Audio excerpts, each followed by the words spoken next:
అప్పుల బాధలు వెంటాడుతున్నాయా? అయితే 6 JVR వారి జాతిరత్నాలు ధరించండి. అందరికీ నమస్తే. వెల్కమ్ టు మనం టీవీ. నేను మీ పవన్ బెస్వాడ. మనతో పాటు ఎనలిస్ట్ చందు శ్రీనివాస్ గారు ఉన్నారు. సార్తో మాట్లాడదాం. సార్ నమస్కారం. నమస్కారం అండి. మంగ్లీ అలియాస్ సత్యవతి రాథోడ్ నిన్న చేవెళ్ళ త్రిపుర రిసార్ట్స్లో ఒక పెద్ద బర్త్డే సెలబ్రేషన్ చేశారు. అయితే అది బర్త్డే సెలబ్రేషన్స్ కాదు, రేవ్ పార్టీ అంటూ సోషల్ మీడియాలో విస్తృతంగా ప్రచారం జరిగింది. అక్కడ లైసెన్స్ లేకుండా ఫారిన్ మద్యం అంటున్నారు, 9 మందికి గంజాయి పాజిటివ్ అన్నారు. ఆ రోజు మార్నింగ్ నుంచి సాయంత్రం వరకు మంగ్లీ దానిపైన స్పందించలేదు. కానీ ఆ రోజు సాయంత్రానికి ఒక వీడియో రిలీజ్ చేసింది మంగ్లీ. నాకు అసలు దానికి పర్మిషన్ తీసుకోవాలని ఒక అవగాహన లేదు. నా తల్లిదండ్రులు పక్కన పెట్టుకొని నేను ఈ గంజాయి ఈ పార్టీలను నేను ఎందుకు చేస్తాను? ఒక ఇన్ఫ్లుయెన్సర్గా, లేదంటే ఒక ఇన్స్పిరేషనల్గా, లేదంటే ఒక అడ్మైర్ చేసే విధంగా నేను ఉండాలనుకుంటే తప్ప ఇలా డ్రగ్స్ చేస్తూ పార్టీలు చేసుకుంటే నేను ఎందుకు చేస్తాను అంటూ మంగ్లీ ఒక వీడియో రిలీజ్ చేయడం జరిగింది.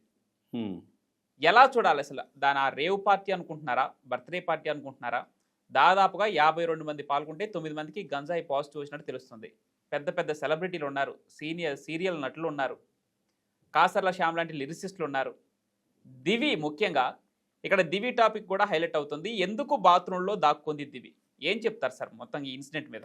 సరే, మనది భారతదేశం గొప్ప సంస్కృతి సాంప్రదాయాలకు నిలయం. దరిద్రమో ఏమో తెలియదు కానీ ఒక సెలబ్రిటీ స్టేటస్ వచ్చిన తర్వాత వీళ్ళు అపర భగీరథుల్లాగా ఏదో దైవాన్ సముద్రంలో ఫీల్ అవుతున్నారు. మేము ఏది చేసినా కరెక్ట్ అనుకుంటున్నారు. ఇతర దేశాలు మన సంస్కృతి సాంప్రదాయాలు నచ్చి మన యొక్క సంస్కృతిలో భాగమై ఇక్కడికి వచ్చి ఇక్కడ ఉండిపోతున్నారు. భారతదేశంలో యోగా చేసుకుంటా ఆధ్యాత్మికతలో ఉండిపోతున్నారు. మన సంస్కృతి గొప్పతనం అది. ప్రపంచ దేశాలు మించే ఈ దేశంలో ఈ దరిద్రమేమో తెలియదు కానీ ఒక స్టేజ్ దాటిన తర్వాత వీళ్ళు ఏమనుకుంటున్నారు? నిన్నగాక మొన్న మురళీ నాయక్ చనిపోతే వెళ్ళిన మంగ్లీ పాట పాడి బాధపడింది కదా, ఆ కుటుంబానికి ఏమన్నా ఒక 10 లక్షలు ఇచ్చి ఇప్పుడు ఖర్చు నిన్న దాదాపు 10 లక్షలు 30 లక్షలు ఖర్చు పెట్టారని చెప్పి అంటున్నారు. నిన్న ఒక ఈవెంట్ ఓ 10 లక్షలు ఇస్తే ఏం పోయింది? నీ బర్త్డే ఓకే, నీ బర్త్డేకి ఒక 60 మందిని పిలిచావు, బాగానే ఉంది. మీ తల్లిదండ్రులు పిలిచామని చెప్పి అంటారు. నిన్న సాయంత్రం రిలీజ్ చేసింది ఆ వీడియో. అవును, చాలా అమాయకురాలుగా చెప్తుంది, నమస్కారం నన్ను లాగొద్దు అంటుంది. చేసిందంతా చేసి, తప్పు చేయాల్సిందంతా చేసి పర్మిషన్ తీసుకోవాలని మీకు తెలియదా? ఇన్ని సినిమాలు తీశారు కదా, మరి భక్తి పాటలు కూడా, శివుడి మీద పాటలు అసలు నెక్స్ట్ లెవెల్ పాడతారు కదా మీరు. మరి ఇన్ని మీకు వివాదం గత 5 సంవత్సరాల జగన్మోహన్ రెడ్డి గారి కోసం మీరు చేసిన మీరు ఈ మధ్య వివాదం అయ్యేతలకి అది సారీ అని చెప్పింది. ఆ పార్టీకి అనుకూలంగా చేసినందుకు ఏదో పాటలు రాసినాం. అయినా టీడీపీలో కొంతమంది మేము ఈయన తీసుకెళ్ళి రాచమర్యాదలు చేసేతలకి పెద్ద వివాదం అయింది. కట్ చేస్తే బర్త్డే అంటే మీ తల్లిదండ్రులు పిలిచారు, మా తల్లిదండ్రులు ఉన్నారన్నారు. మీ తల్లిదండ్రులకి కళ్ళకు నమస్కారం పెట్టి వాళ్ళు మంచిగా చూసుకో. దాంతోపాటు సమాజంలో అనాథలు, వయోవృద్ధులు ఉన్నారు, అనాథ శరణాలయాలు ఉన్నాయి, తల్లిదండ్రులు లేని వాళ్ళు పోయి వాళ్ళకి భోజనం పెట్టు ఒకరోజు. అది మంచి పని. మీరు అక్కడ ఉంది కనపడుతుంది విదేశీ మద్యం బాటిల్ కాదా, మద్యం సీసాలు లేవా అంటే మీ తల్లిదండ్రుల ముందు నువ్వు చెప్పే విద్య ఏంటి? నువ్వు నేర్పేది ఏంటి సమాజానికి? మీ తల్లిదండ్రులు ముందు తాగమని చెప్పారా? ముందు తాగే ఫ్రెండ్స్తో ఉండమని చెప్పారా? లేకపోతే సెలబ్రిటీస్ అందరూ పిలిచి మందు పొప్పిమన్నారా? గంజా తాగించమన్నారా? అక్కడ పీల్చుకుంటారు చూసారా హుట్కా, గంజాయి సేవించినట్టుగా అవన్నీ కూడా తీగలు అక్కడ కనపడుతున్నాయి. ముత్తులు ఊగిసలాడుతున్నారు, అర్ధనగ్నంగా డ్రెస్సులు వేసుకున్నారు. మీరన్నట్టు కొంతమంది ఈ మధ్య క్యారెక్టర్ ఆర్టిస్టులు తీస్తా బిగ్ బాస్ అనే ఫేమ్ అడ్డం పెట్టుకొని కొంతమంది బాత్రూమ్లో వెళ్ళి దాక్కున్నారు. ఇవన్నీ మనం చూసినాయే, సోషల్ మీడియాలో వస్తున్నాయి. కాబట్టి ఏదో మాకేం తెలియదని అమాయకంగా ఒక వీడియో చేసినంత మాత్రాన మంగ్లీ చట్టం నుంచి తప్పించుకోలేదుగా. ఇప్పుడు ఎవరు మంగ్లీ, ఇంకొక దశరథ రెడ్డి ఎవరో ఉన్నాడు, ఒక ఆయన దామోదర్ రెడ్డి, ఆ రిసార్ట్స్ ఆయనే చూసింది, ఈవెంట్ మేనేజ్మెంట్ ఇతనికి అంతా చేసింది ఆయనే. ఇవన్నీ నీకు తెలియదా? ఆయనకి తెలియదా పర్మిషన్ తీసుకోవాలని? ఇప్పుడు శబ్ద కాలుష్యం వస్తుంది, మీకు డీజే పెట్టారు, పర్మిషన్ తీసుకోవద్దా? సరే, మందు తాగుతున్నారు పార్టీకి, 50 మంది తాగినా 15 మంది తాగినా నువ్వు ఫామ్ హౌస్లో ఎక్కడో వెళ్ళి నన్ను పట్టుకోలేని ఉద్దేశంతో నువ్వు వెళ్ళి దూరంగా చేసుకుంటున్నావు పార్టీ. అయినా అక్కడ పర్మిషన్ ఎక్సైజ్ వాళ్ళు తీసుకోవాలిగా. మరి ఎక్సైజ్ వాళ్ళు ఎప్పుడు ఎంటర్ అయ్యారు? చుట్టుపక్కల వాళ్ళు విపరీతమైన సౌండ్లు వినపడితే మాకు ఇబ్బంది అవుతుందని చెప్పేసి వాళ్ళు కంప్లైంట్ ఇస్తే 12:45 ఇదయ్యారు. అంటే మీ తల్లిదండ్రుల ముందు నువ్వు పార్టీ చేసుకునేది నైట్ అర్ధరాత్రులు చేసుకుంటారా? మద్యం తాగుతారా? చిందులు వేస్తారా? ఏమి ఇస్తావు? ఏం సమాజానికి మీరు ఏం నేర్పుతారు? అంటే ఇప్పుడు నిన్నటితో ఏమైంది? మంగ్లీ నిజస్వరూపం బయటపడింది కదా. ఎలా ఉంటుంది మీకు? అంటే ఇక్కడ మంగ్లీ వివాదాల మంగ్లీ వింత చేష్టలు అన్నట్టు ఉంది సార్. కొంతమంది టైటిల్స్ కూడా పెట్టారు. ఎలా అంటే అరసవెల్లి, శ్రీకాకుళం అరసవెల్లి అక్కడ వెళ్తే రామ్మోహన్ నాయుడు గారు ఏదో ప్రోటోకాల్ ఇది ఇచ్చాడు. అదొక వివాదం. లేదా కర్ణాటక, బెంగుళూరు వెళ్తే అక్కడ కారు పైన రాళ్ళ దాడని చెప్పేసి అదొక వివాదం. ఏదైనా పాట పాడితే లిరిక్స్‌లో ఆ తప్పు, ఈ తప్పు అని ఈ వివాదాలు. దాంతో పాటు ఇలాంటి రేవ్ పార్టీల వివాదాలు. ఎలా చూడాలి సార్? నిన్న పోలీసు కానిస్టేబుల్ ఆ డిపార్ట్మెంట్‌కి ఆయన కూడా సంబంధించిన రివర్స్ అయింది వీడియో తీస్తా ఉంటే నువ్వు వీడియో ఆపు అని చెప్పేసి వార్నింగ్ ఇచ్చింది. వార్నింగ్ ఇస్తాం. సో అంటే ఆ రేంజ్ పెరిగిన తర్వాత బిహేవియర్‌లో ఏంటి చేంజెస్? మంగ్లీ వ్యవహార తీరుని ఎలా చూడాలి సార్? ఇప్పుడు ముందు మనం తాగామా లేకపోతే అది మనం తాగిందా అని అనుకుంటారు. ఒక స్టేజ్ దాటి ఇద్దరు పార్టీలు ఎవరుకుంటారంటే నెక్స్ట్ లెవెల్ వెళ్ళిపోతారు ఊహాలోకాలకి.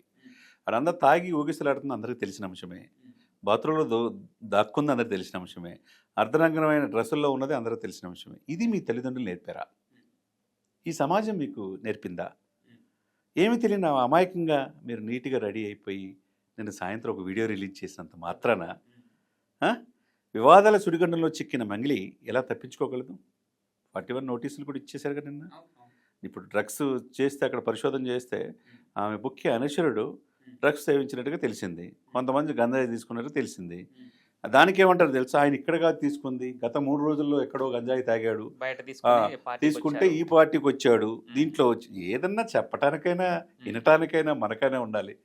చెప్పడానికి ఆమె అమాయకత్వంగా నటించినంత మాత్రాన ఆమె చేసిన తప్పు అనేది సోషల్ మీడియా మొత్తం, ఫ్రంట్ లైన్ మీడియా మొత్తం, ఎలక్ట్రానిక్ ఛానల్ అంతా కూడా మంగ్లీ చేసిన తప్పే అనేది తప్పును ఒప్పుకోవాలి. అంటే ఆ పార్టీ సరౌండింగ్స్లో చాలా మంది ఆ వీడియోలో క్యాప్చర్ అయ్యారు, చాలా మంది ఉన్నారు. కానీ కొంతమంది సెలబ్రిటీలు మాత్రమే పక్కకెళ్ళి బాత్రూంలో దాక్కున్నారు. ఎందుకు దాక్కోవాల్సిన పరిస్థితి? మీరు జెన్యున్ గా ఉంటే ఎలాంటి డ్రగ్స్ తీసుకోలేదు, తప్పు చేయకపోతే భయపడాల్సిన అవసరం లేదు కదా, ఎందుకున్నారు? ఇప్పుడు మీరు అన్నట్టు కొంతమంది లిరిసిస్టులు, రచయితలు, వాళ్ళంతా సినిమా వాళ్ళు కూడా వెళ్ళారు ఆమె పిలిచిందని. దివి లాంటి బిగ్ బాస్ ఫేమ్ ఉన్న వాళ్ళు కూడా వెళ్ళారు. నువ్వు బాత్రూంలో దాక్కున్నావు అంటే నువ్వేదో చేసినట్టే కదా. అక్కడ తక్కువాల్సిన అవసరం, భయపడాల్సిన అవసరం, బర్త్డే పార్టీకి వచ్చి అని చెప్పొచ్చు కదా. అంటే తప్పు జరిగింది అనేది అర్థం చేసుకోవాలి. కాబట్టి ఎంక్వైరీ జరుగుతుంది. అక్కడ సిఐ డిఎస్పీలు ఎంక్వైరీ చేస్తున్నారు. అందులో రేవంత్ రెడ్డి గారి ప్రభుత్వంలో ఇటు డ్రగ్స్ అనే దానికి ఉక్కు పాదం మోపుతున్నారు. గత ప్రభుత్వం చూసి చూడనట్టున్న రేవంత్ రెడ్డి గారు వదిలిపెట్టే ప్రసక్తి లేదు. యువత డ్రగ్స్కి వెళ్ళకూడదు. సినిమాలు తీసినా, సినిమా హీరోలు అయినా కానీ డ్రగ్స్ వాడకూడదని చెప్పి ఒక సందేశం ఇస్తేనే మీకు అన్ని పర్మిషన్స్ ఇస్తూ ఉన్నారు.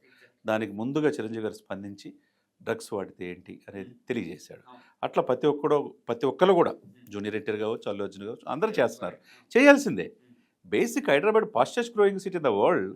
2030 నాటికి హైదరాబాద్ అవుతున్న ఈ సందర్భంలో దేశంలో అన్ని రాష్ట్రాల ప్రజలు నివసిస్తున్న హైదరాబాద్ని ఏం చేద్దాం అనుకుంటున్నారు వీళ్ళు? ఇప్పుడిప్పుడే ఎదుగుతున్న ఈ సెలబ్రిటీస్కి పబ్ కల్చర్ ఎక్కువైపోయింది. వేల పబ్బులు ఉన్నాయి. చాలా ఇష్టం వచ్చినట్టుగా మీరు వ్యవహరిస్తున్నారు. సరే, ఇప్పుడు గంజాయి ఏరులే పారుతుంది, తర్వాత డ్రగ్స్, ఇట్లా ఏం చేద్దాం అనుకున్నారు హైదరాబాద్ని? హ్యాపీగా ఉన్న హైదరాబాద్ నాశనం చేస్తానికే కదా.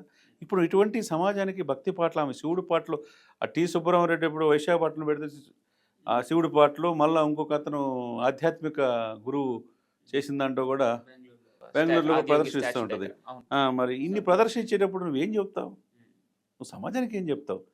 మీ గురువు గారు బెంగళూరులో ఉన్న ఆయన, లేకపోతే మీ సుబ్బరామరెడ్డి ప్రదర్శనలు ఇచ్చే వాళ్ళంతా నిన్ను ఇట్లా పార్టీలు ఏమని చెప్పారా? చెప్పండి సార్. సమాజం అంతా చూస్తున్నాం చేసిన తప్పే.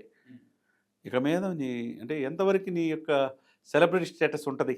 అదే ఈ సెలబ్రిటీ స్టేటస్ని అడ్డు పెట్టుకొని ఈ మంగ్లీలాగా మితిమీరి ప్రవర్తించే వాళ్ళకి రానున్న ఈ ఇన్సిడెంట్ ఎలా గుణపాఠం అవుతుంది? తప్పకుండా గుణపాఠం చెప్పాలి కూడా. ఎందుకంటే ఇంకొకరు తప్పు చేయాలంటే భయం అనేది కలగాల. మీ ఇష్టం వచ్చినట్టు ఉందని మా తల్లిదండ్రులు ఉన్నారు, నేను మా కుటుంబ సభ్యులు అంటే ఎందుకు దాముకున్నారు?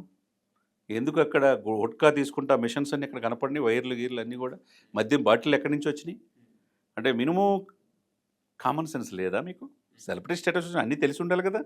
సమాజంలో ఏం చదువుకున్నాడు కూడా అన్నీ తెలుసు. పర్మిషన్ తీసుకోవాలా పార్టీ చేసుకుంటే అని, మందు పార్టీ చేసుకుంటేనో ఎక్సైజ్ పర్మిషన్ తీసుకోవాలని తెలియదా?